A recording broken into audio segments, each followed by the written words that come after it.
Hello everyone, welcome to economics by Vishan Arpita. So आज हम topic पढ़ेंगे that is relation between average cost and variable cost. ठीक है। सो जैसे कि आप इस डायग्राम में देख पा रहे हैं, जो एवरेज कॉस्ट है और एवरेज वेरिएबल कॉस्ट है यूजली यू शेप रहते हैं, और जो हमारा मार्जिनल कॉस्ट होता है वो एवरेज कॉस्ट और एवरेज वेरिएबल कॉस्ट को उसके मिनिमम पे काट के ऊपर निकल जाता है। ठीक है, जैसे कि आप देख पा रहे हैं यहाँ पर एवरेज वेरिएबल कॉस्ट और एवरेज कॉस्ट को एमसी उसके मिनिमम पे काट के ऊपर जा रहा है। ठीक है, और ये चीज़ नोट करने वाली है कि जब हमारा एमसी जो है वो फॉल कर रहा होता है तो हमारा एसी भी फॉल करता है और एवीसी भी फॉल करता है, और जब हमारा एवरेज कॉस्ट मिनिमम पे होता है तो एमसी जो है उसे कट करके ऊपर निकल जाता है, और जब हमारा एमसी इंक्रीज़ कर रहा होता है, राइज कर जाता है, तो हमारा एवरेज कॉस्ट और एवरेज वेरिएबल कॉस्ट जो है वो भी इंक्रीज होना स्टार्ट हो जाता है, दे स्टार्ट राइजिंग। ठीक है।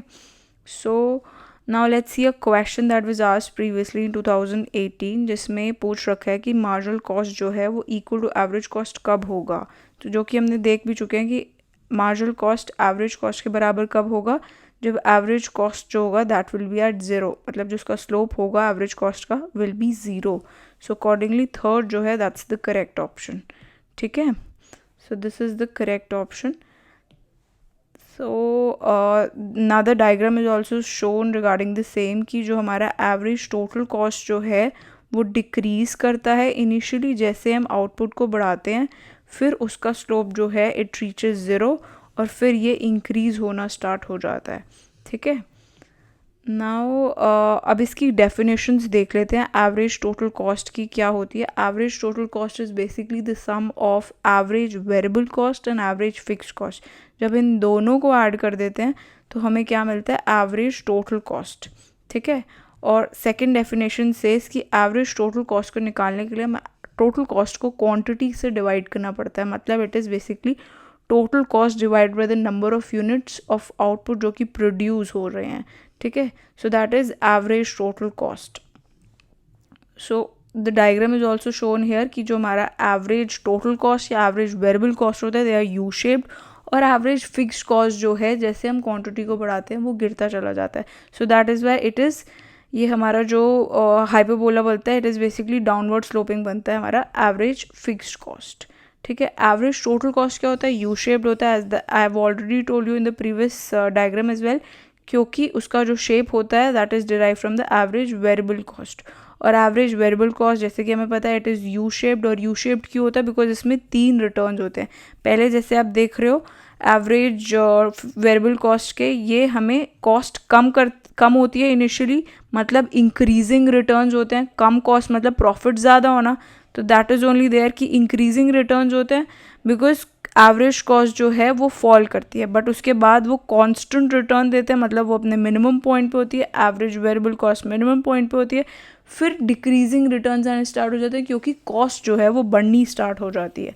सो जब ये कॉस्ट घट रही है तो इंक्रीजिंग रिटर्न्स आ रहे हैं, जब ये मिनिमम पॉइंट पे है तो कांस्टेंट रिटर्न्स, और जब कॉस्ट बढ़नी स्टार्ट हो गई तो डिक्रीजिंग रिटर्न्स, बिकॉज कॉस्ट बढ़ गई, हमारे प्रॉफिट्स कम हो गए हैं। ठीक है, तो इसमें वेरिएबल प्रोपोर्शन का जो लॉ है वो ऑपरेट होना स्टार्ट हो जाता है। ऑल्सो एवरेज फिक्स कॉस्ट जो है दैट इज़ बेसिकली स्लोप जो कि डाउनवर्ड होता है continuously from left to right, जो कि हमने इस डायग्राम के अंदर भी देखा है, it is continuously downward sloping होता है फ्रॉम लेफ्ट टू राइट। ठीक है, लेफ्ट से राइट में कंटिन्यूसली फॉल करता चला जाता है। सो एवरेज फिक्स कॉस्ट जो है वो हम कैसे निकालते हैं, जब हम फिक्स कॉस्ट को डिवाइड कर देते हैं, फिक्स कॉस्ट को डिवाइड करते हैं क्वांटिटी से, तो हमें एवरेज फिक्स कॉस्ट मिल जाता है। ठीक है, और एवरेज वेरिएबल कॉस्ट कैसे निकलता है, जब हमारा फर्म का जो वेरिएबल कॉस्ट है, वेरिएबल कॉस्ट मतलब कॉस्ट जो कि हम लेबर के ऊपर लगा रहे हैं, इलेक्ट्रिसिटी के ऊपर लगा रहे हैं, they are basically the variable cost. वो कैसे निकलती है, एवरेज वेरिएबल कॉस्ट, जब हमारी हम एवरेज वेरिएबल कॉस्ट है, जब हम वेरिएबल कॉस्ट को क्वांटिटी से डिवाइड करते हैं हमें क्या मिलता है, एवरेज वेरिएबल कॉस्ट। ठीक है, so that is basically average cost जो होती है that is a cost that very with output. Output के साथ साथ वो वेरी, जैसे हम आउटपुट को बढ़ाते चले जाते हैं वो वेरी होना स्टार्ट हो जाता है। और अगर हम बात करें मार्जिनल कॉस्ट की, मार्जिनल कॉस्ट मतलब हम कितना एडिशन कर रहे हैं टोटल कॉस्ट के अंदर। अगर हम एक एडिशनल यूनिट आउटपुट का प्रोड्यूस कर रहे हैं तो कितनी एडिशन हम कर रहे हैं in the total cost. So अगर हमें इससे निकालना होता है तो we basically subtract total cost जो कि nth यूनिट का है उसको हम सब्ट्रैक्ट कर देते हैं n-1th यूनिट से सब्ट्रैक्ट कर देते हैं तो हमें मार्जिनल कॉस्ट मिल जाता है. फॉर एग्जांपल अगर हमें मार्जिनल कॉस्ट निकालना है 6th यूनिट का तो हमें क्या करना पड़ेगा, टोटल कॉस्ट 6 यूनिट में से सब्ट्रैक्ट करनी पड़ेगी टोटल 5th यूनिट की. टोटल कॉस्ट जो 5th यूनिट की है उसे सब्ट्रैक्ट करेंगे तो हमें मार्जिनल कॉस्ट मिल जाएगी ऑफ द 6th यूनिट. ठीक है, आई होप ये समझ में आया होगा. मार्जिनल कॉस्ट क्या होता है, इट इज़ बेसिकली जो addition that is made to the total cost. जब हम एक एडिशनल यूनिट जो आउटपुट का प्रोड्यूस करें that is marginal cost. So अब इसकी सिग्निफिकेंस देख लेते हैं. मार्जिनल कॉस्ट के क्या होते हैं, इट इज़ बेसिकली ये लीडिंग कॉस्ट कब होता है, बिकॉज अगर कोई भी चेंज होता है टोटल या एवरेज कॉस्ट के अंदर, वो हम कैसे डिराइव करते हैं, it is basically derive from the change in the marginal cost. ठीक है, और जो लोएस्ट प्राइस होता है फर्म का that is basically prepared to supply, मतलब जिस प्राइस पे हम सप्लाई करना चाहते हैं. हर सप्लायर जो है, हर फर्म जो है वो बेसिकली लोअर प्राइस पे लेना चाहती है कि उसका जो प्राइस है वो कवर हो जाए. ठीक है, सो लोएस्ट प्राइस एक फर्म का that is prepare to supply at a price that is just cover, कि वो एक मार्जिनल कॉस्ट को तो कवर कर ही ले. सो marginal cost is cost of producing 1 extra unit of output. ठीक है, सो इसकी इम्पॉर्टेंट चीज़ जो नोट करने वाली है कि मार्जिनल कॉस्ट जो है that is derived solely from the variable cost and not from the fixed cost. Fixed cost का कोई कॉन्ट्रीब्यूशन नहीं होता मार्जिनल कॉस्ट की कंप्यूटेशंस के अंदर, और जो सिर्फ कंट्रीब्यूशन रहता है that is only of the variable cost. So marginal cost curve जो है वो फॉल करता है ब्रीफली एट फर्स्ट, गिरता है, जो कि हमने देखा भी था. मार्जिनल कॉस्ट क्या करता है, it falls at the first, फिर अपने minimum first it falls and then एकदम से इंक्रीज होना स्टार्ट हो जाता है. सो जो हमारा मार्जिनल कॉस्ट है that is derive from the variable cost. Variable cost से डिराइव करते हैं हम, और it is subject to the principle of variable proportion. मतलब पहले इंक्रीजिंग रिटर्न्स होते हैं क्योंकि कॉस्ट डिक्रीज हो जाती है, फिर कांस्टेंट रिटर्न्स होते हैं क्योंकि उस टाइम पे उस पॉइंट पर MC जो है उसका स्लोप जो है मतलब AC के मिनिमम पे काटता है उसे. मतलब जब AC का स्लोप इज़ 0 तो मिनिमम पे काटते हैं and then it starts to increase. ठीक है, सो वेरिएबल प्रोपोर्शन का प्रिंसिपल इज़ अप्लाइड, जिसमें ये बता रखा है कि पहले कॉस्ट कम होती है तो इंक्रीजिंग रिटर्न होते हैं, फिर कांस्टेंट रिटर्न होते हैं, फिर इंक्रीजिंग रिटर्न्स नहीं होते, डिक्रीजिंग रिटर्न्स होते हैं क्योंकि कॉस्ट बढ़नी स्टार्ट हो जाती है. ठीक है, so the same diagram is drawn once again कि AC जो है दैट इज़ यू शेप्ड, और जो हमारा MC है वो AC के मिनिमम पे जहाँ पर इसका स्लोप जो है वो 0 होता है वहाँ से कट करके ऊपर निकल जाता है. ठीक है, now this is a question that was asked previously in 2013 June. So the question is कि MC curve is less than average cost and average cost fall with average cost जो है वो fall करता है जैसे हमारा increase होता है output.